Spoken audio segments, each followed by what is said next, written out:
dalam tuduhan-tuduhan besar itu. Tuduhan kriminal yang paling keji dan tanpa bukti yang pada akhirnya akan menjadi cerita yang runtuh oleh fakta. Mungkin inilah pelajaran yang paling penting buat kita semua di era banjir informasi pada saat ini, bahwa tidak setiap tuduhan adalah kebenaran dan tidak suara yang paling keras itu adalah fakta.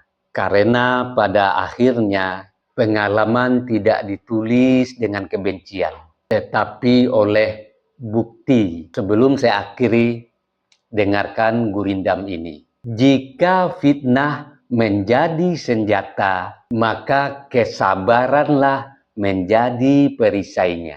Jika tuduhan dilemparkan tanpa bukti nyata, maka waktu yang akan menjadi hakimnya. Orang bijak menimbang kabar dengan akal, bukan dengan kebencian yang kekal. Karena pengalaman tidak pernah tunduk dengan teriakan. Pengalaman hanya tunduk pada kebenaran. Dan bila fakta telah berbicara, maka yang tersisa hanyalah dua pilihan manusia. Belajar dari kebenaran atau tetap hidup dalam prasangka. Saya Beni Budaya.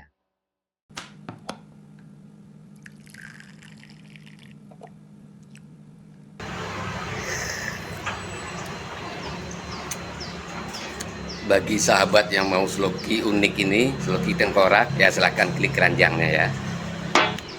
Sahabat bagi perokok tahu persis rasanya ketika dia mau menyalakan rokok di pinggir pantai atau di tanah lapang. Itu pasti banyak angin, dan untuk merokok menyalakan koreknya pasti kesulitan, pasti padam oleh tiupan angin. Tapi semuanya tidak akan terjadi lagi jika korek kita ini kapasitas gasnya besar. Jika sahabat ingin korek seperti ini, cek di keranjang produk.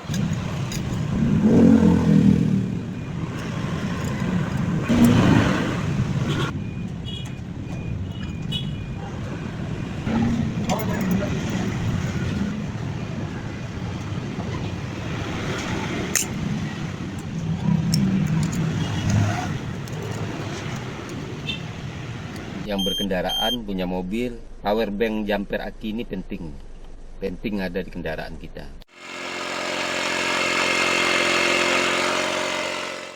Nah sahabat, ini juga penting di mobil ini buat handsfree kita. Jadi ketika kita menyetir ada telepon masuk, kita nggak perlu pegang handphone, ya langsung jawab di sini.